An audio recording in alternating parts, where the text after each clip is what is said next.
companheirada. O podcast em defesa da educação, está entrando no seu terceiro ano, uma nova fase, com novas pautas, com novas lutas.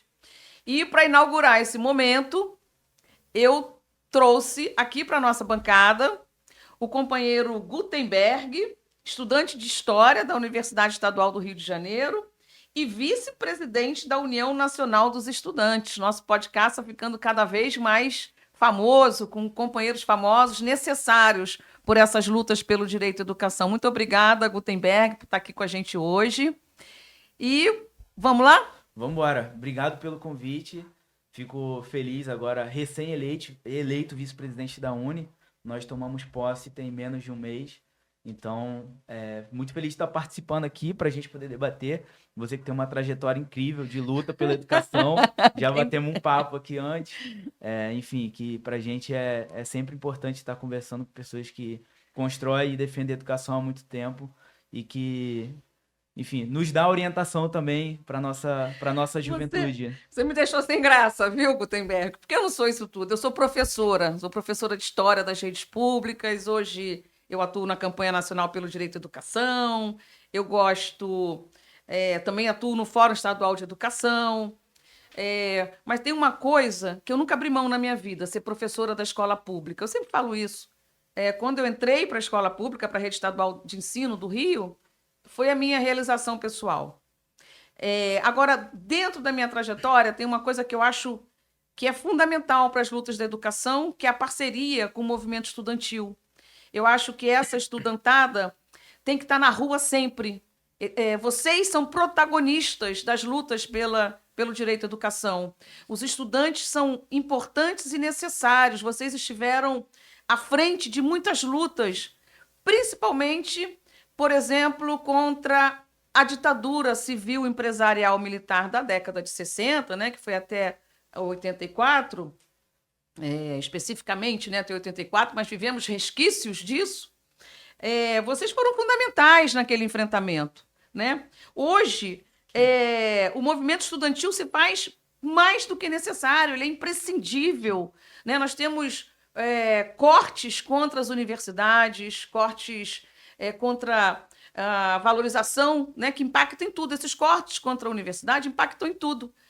Impactam contra a valorização dos professores, a valorização dos técnicos, a infraestrutura dos campos, né, das universidades, dos campi das universidades, política, enfim, todo tipo de política, né, para que a nossa juventude tenha uma formação de qualidade de fato, né, e mais tarde possa vir a interferir nos rumos dessa sociedade. Então, hoje, eu vejo uma luta muito forte, né? Estava falando contra os cortes na educação superior, pela democracia, pela soberania, né? Então, eu pergunto para você, hoje, o que significa um movimento estudantil disputar não só melhorias, né, dentro da universidade, mas também eu percebo que há uma necessidade do movimento estudantil enfrentar as raízes econômicas, políticas, sociais, né, que criaram essa crise na educação.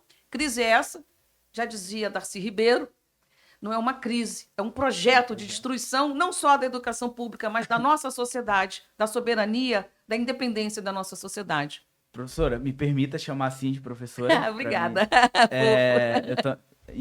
Eu acho que nós vivemos um momento onde os estudantes, onde a juventude ela é desmobilizada de fazer o ensino superior. Enfim, como é um bate-papo, eu não vou seguir uma linha cronológica das coisas. Sim. Mas a gente teve, como você colocou, a União Nacional dos Estudantes. Ela foi importante em vários momentos da nossa história.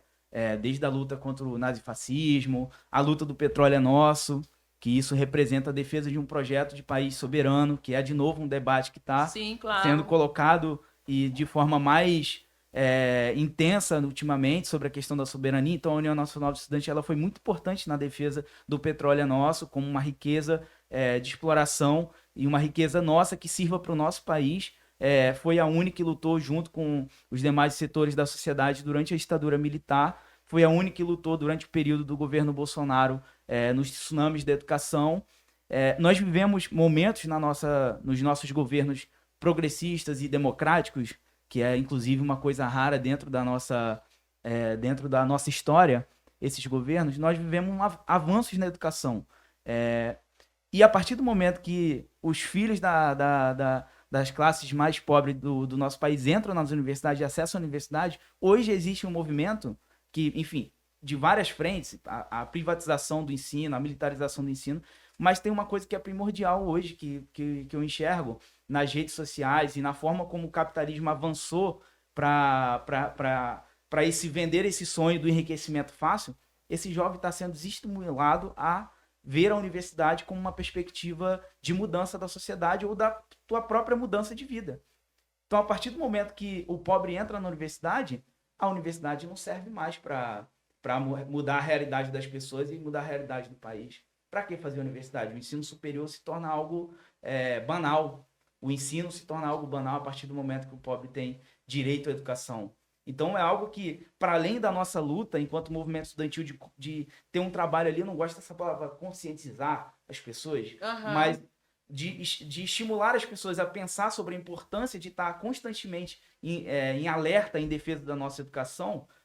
A gente também tem um grande desafio, que é convencer as pessoas e os jovens de que o ensino, ele de fato vai mudar, e ele pode mudar a sua realidade e mudar a realidade do nosso país. Porque esse jovem está sendo desestimulado. Se hoje a gente está aqui num podcast, que é um podcast que tem como marca a defesa da educação, o que a gente mais teve, e aí nós saímos atrás nesse recorte, foram podcasts e influenciadores que desestimulam as pessoas a defender a educação. Pelo contrário, estimula esses jovens a um caminho do enriquecimento fácil que é ilusório.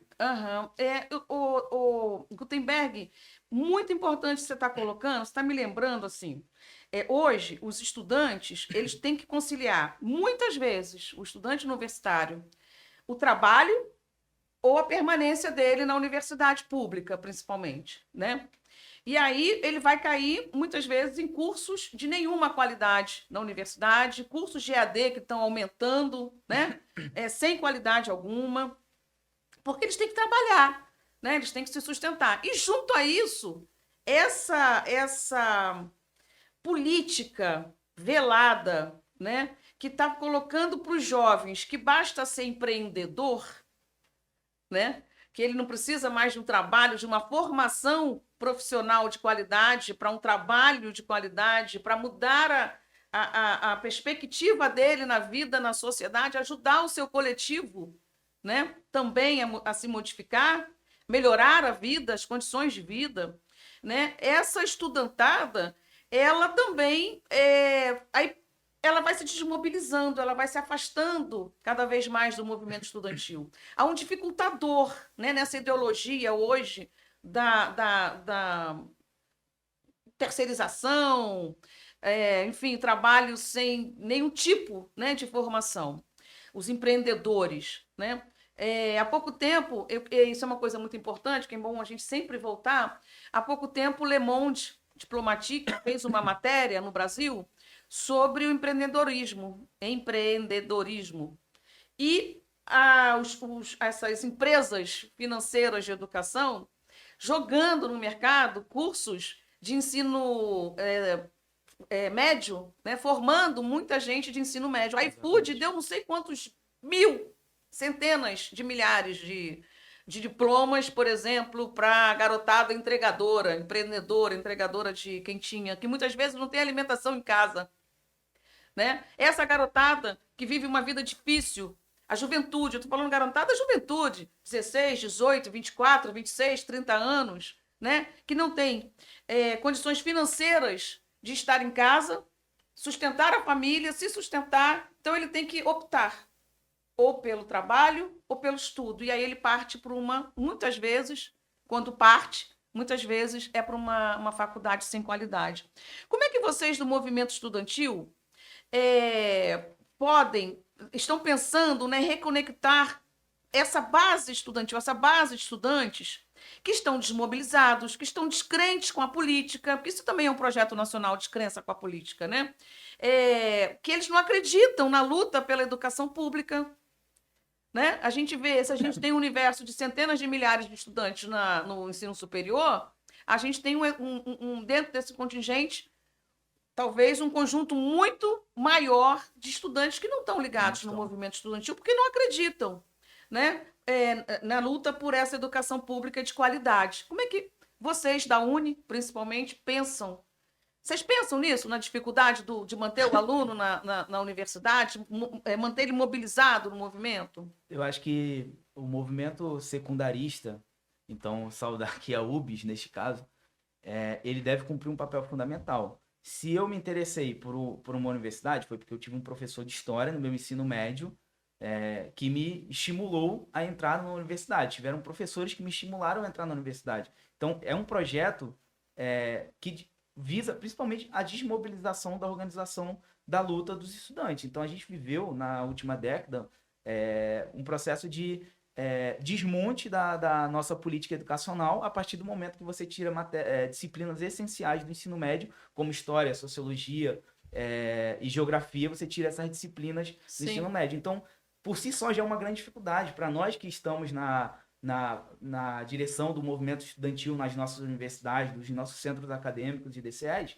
É um desafio muito grande, porque, por óbvio, nós tivemos um momento muito complexo da nossa história, que foi o período da pandemia e o desgoverno Sim, claro. Do Bolsonaro. Claro. Então, isso por si só já mobilizou muito, por mais que nós estivéssemos numa pandemia e a dificuldade de organizar, então isso interrompeu, a gente vem do tsunami da educação, isso interrompeu ali durante a pandemia toda a organização que as forças estavam adquirindo em termos de mobilização da luta estudantil. Então a pandemia interrompe isso de forma que você não pode mais ter esses encontros presenciais, ao mesmo tempo que isso também mobilizou, de certa medida, os estudantes em torno de uma defesa geral da nossa educação, porque ali de fato era um projeto escancarado.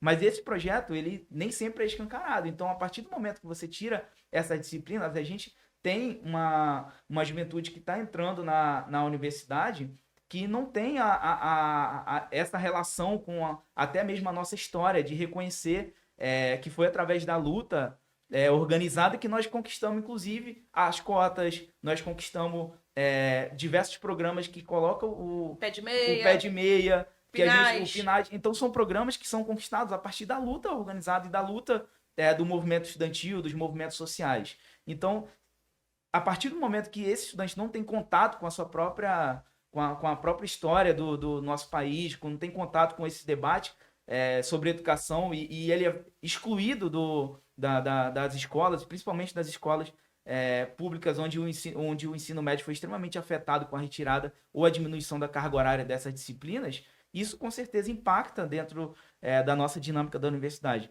Mas, como eu disse anteriormente, eu acho que um dos principais fatores hoje é a descredibilização do ensino, da educação como um fator de transformação social. E aí, enfim, e a mercantilização do ensino. Durante a pandemia, a quantidade de universidades, que eram universidades pagas, mas que prezavam e seguiam ali a regulamentação do MEC, minimamente adequada ali, que tinham uma preocupação com a qualidade da educação, essas universidades viram essa janela de oportunidade e colocaram a maior parte das disciplinas EAD.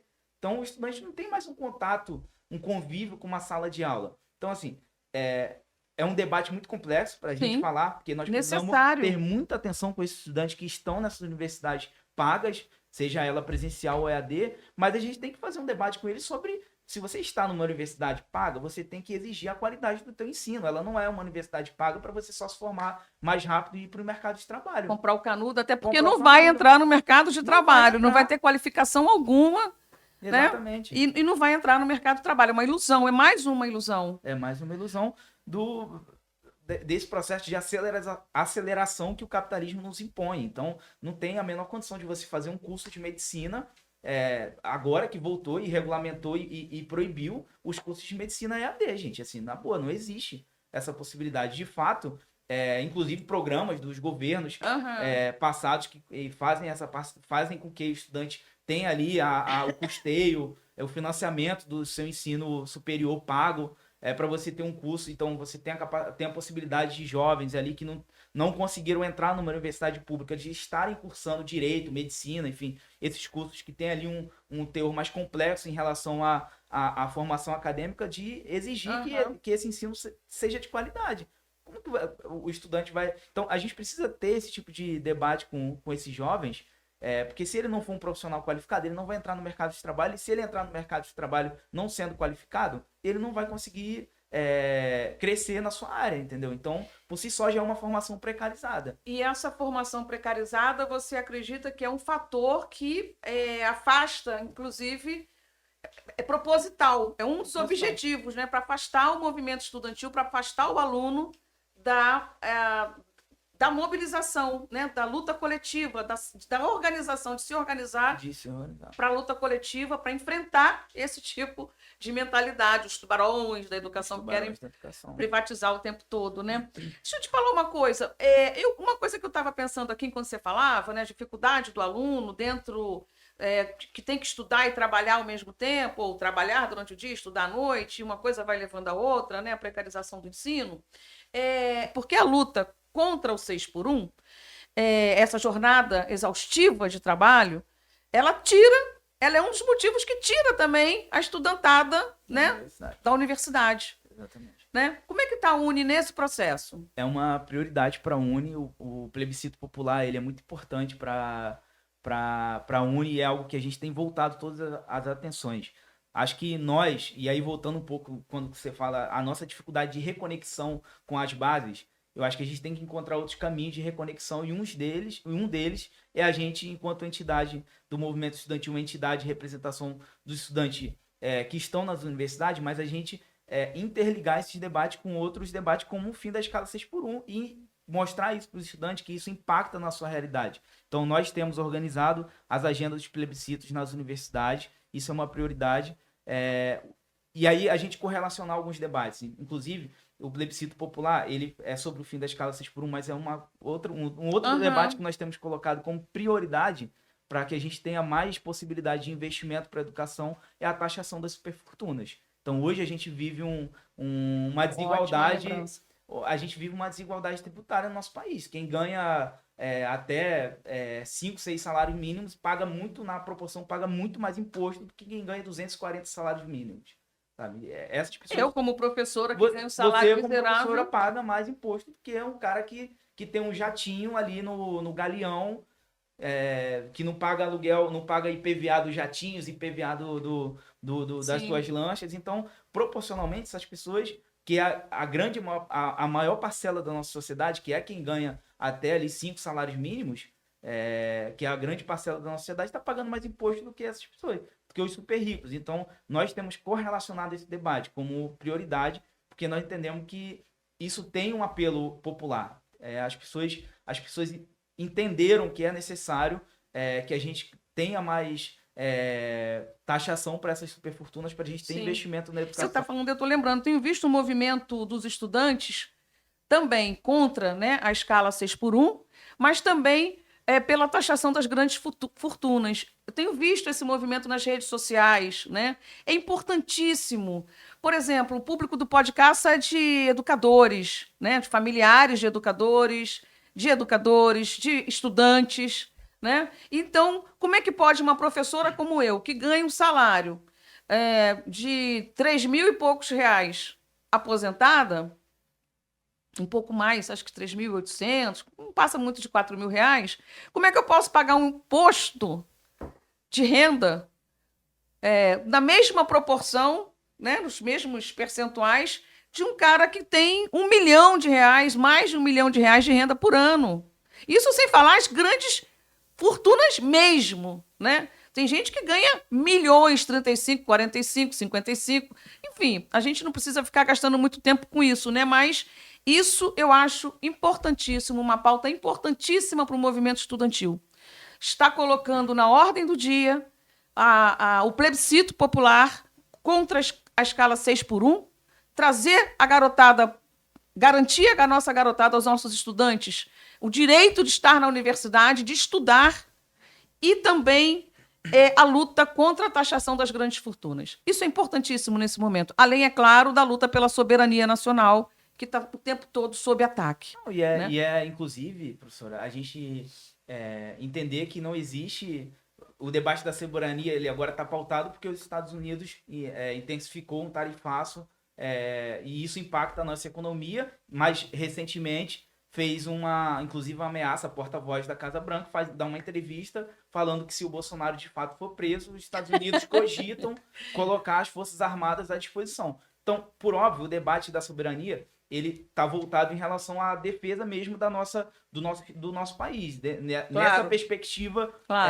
da conjuntura internacional. Mas não existe a possibilidade de a gente falar de soberania nacional sem falar da soberania do nosso povo. Então, quando a gente fala do fim da escala 6x1, de uma escala digna de trabalho, para que a pessoa trabalhe, tenha tempo de lazer para sua família, e para que ela possa estudar, além de trabalhar, então, quando a gente fala desse tipo de coisa, é para as pessoas entendam que isso está correlacionado à nossa soberania. Se a gente tem um fortalecimento das nossas universidades, a gente está fortalecendo a nossa soberania. A gente precisa pensar as nossas universidades como potencializadoras de um projeto de país para o futuro. A gente não pode entender as universidades só como um caminho de passagem por 4 anos ali na universidade. Você está contribuindo de alguma forma para a nossa pesquisa, para a nossa ciência, você está contribuindo. São mais professores que vão estar ocupando as salas de aulas.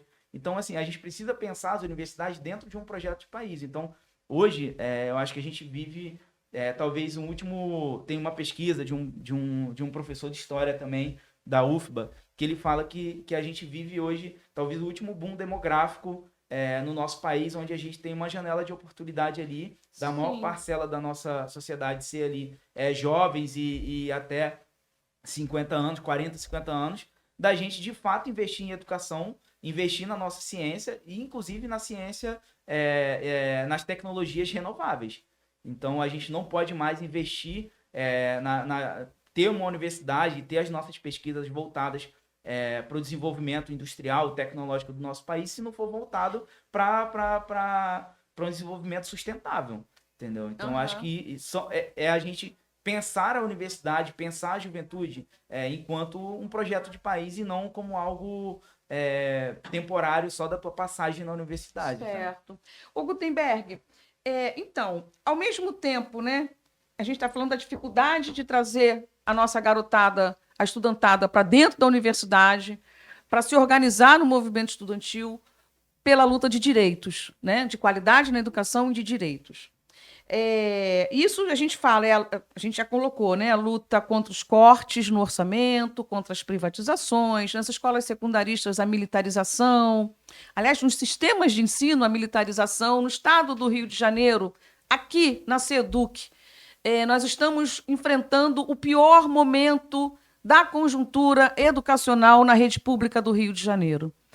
Nós temos aqui, em 4 anos, mais de 1.300 processos e sindicâncias contra os professores, contra a liberdade de cátedra. É bom que se deixe registrado. Professor, no estado do Rio de Janeiro, está sendo silenciado quando ele se coloca contra esse tipo de modelo de educação.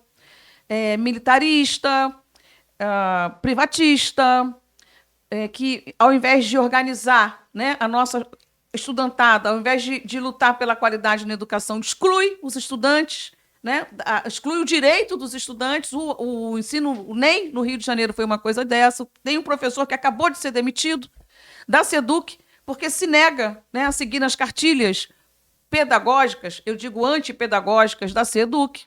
Enfim, então nós temos tarefas imediatas, né, que apontem para um futuro contra o corte no orçamento, contra as privatizações, ameaças reais à universidade pública.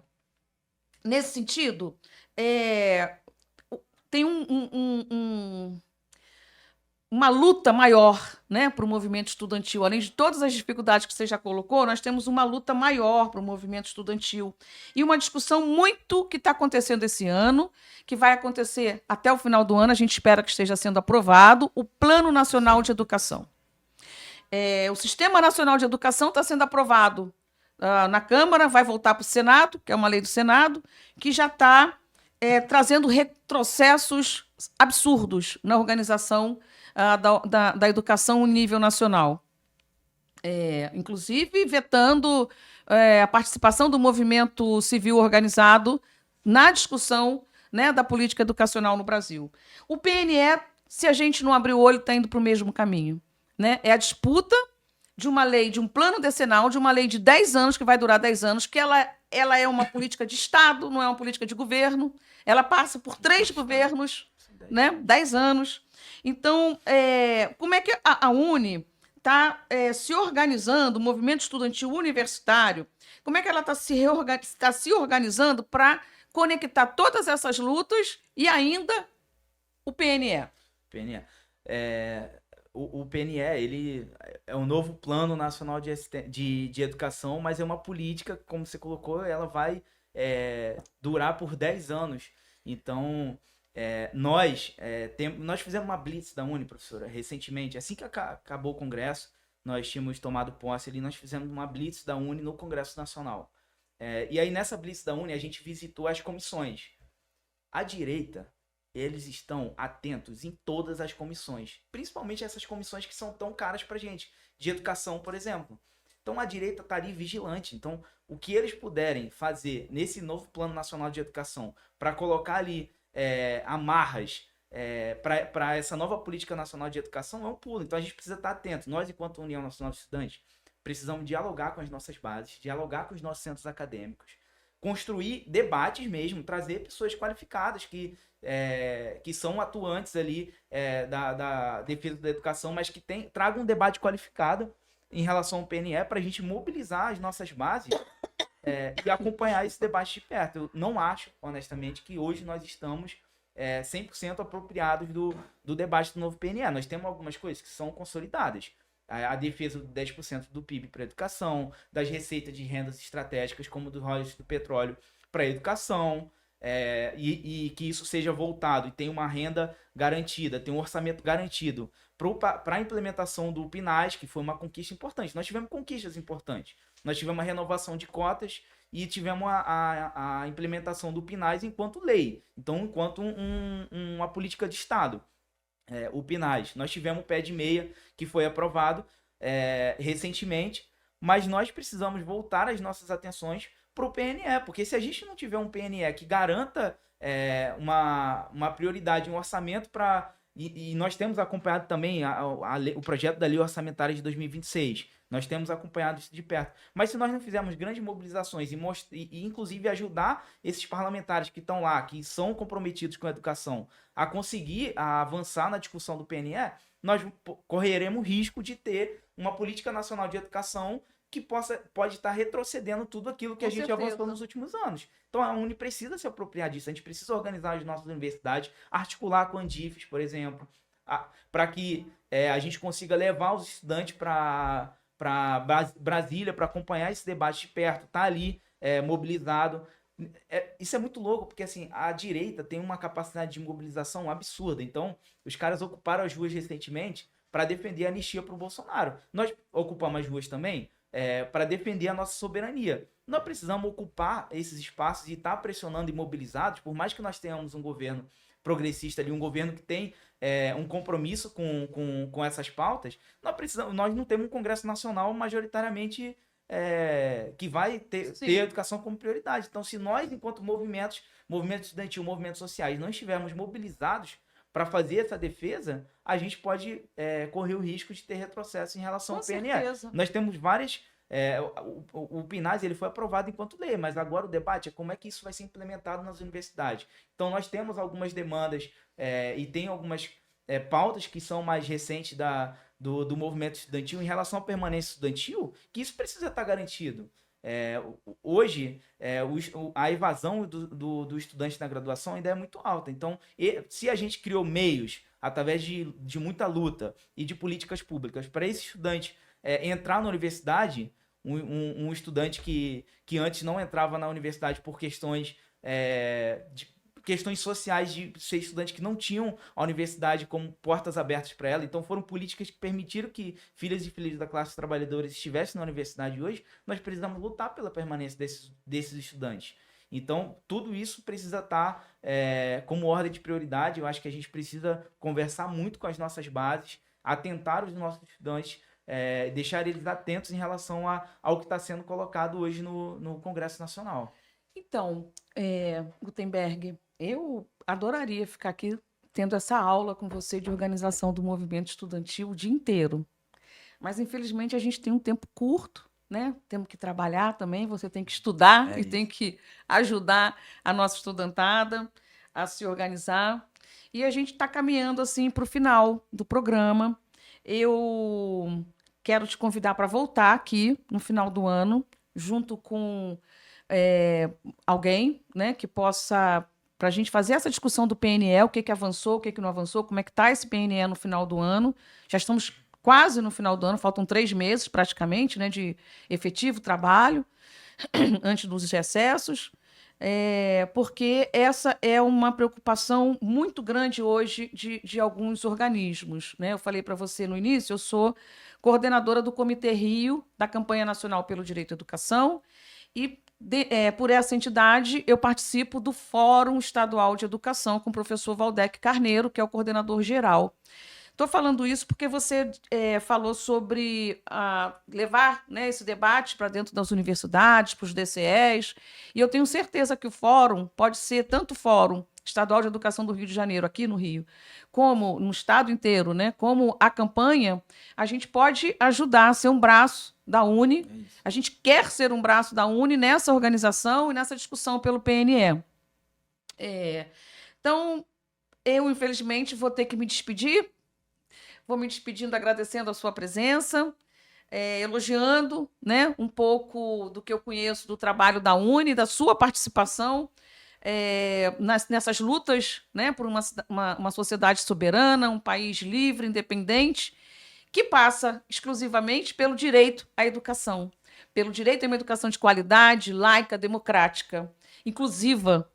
Né? A gente não pode esquecer que uma das lutas muito significativas que tem sido, na atualidade, né, encampada pela UNB, a Unicamp, a UF, a questão das cotas trans, né, para pessoas trans e travestis, uma coisa assim importantíssima, inovadora, e que é isso, né? Colocar a nossa estudantada, todas as cores da nossa sociedade, todas as etnias, todos os gêneros, todas as pessoas, né, dotadas de direitos humanos, elas têm que estar dentro da escola, não é isso? Dentro da universidade pública. Então, obrigada, Gutenberg, pela sua participação. Deixo com você as suas considerações finais. Não, professor, é muito importante você tenha colocado algumas universidades por muita pressão e do movimento estudantil ali em relação à aprovação das cotas trans, tem conseguido avançar em relação a isso. Mas essas universidades têm sofrido, inclusive,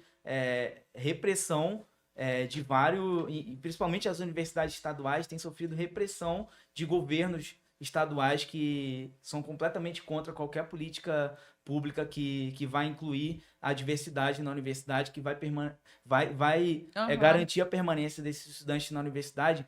Essas universidades que têm encabeçado essa luta, elas têm sofrido retaliações. Então é muito importante que nós convençamos que isso seja uma prioridade nacional, que isso seja uma política do Ministério da Educação, que isso seja uma política de Estado, e que as universidades que têm muita coragem de aprovar isso através de atos executivos internos, e aí nós defendemos muito a autonomia das universidades.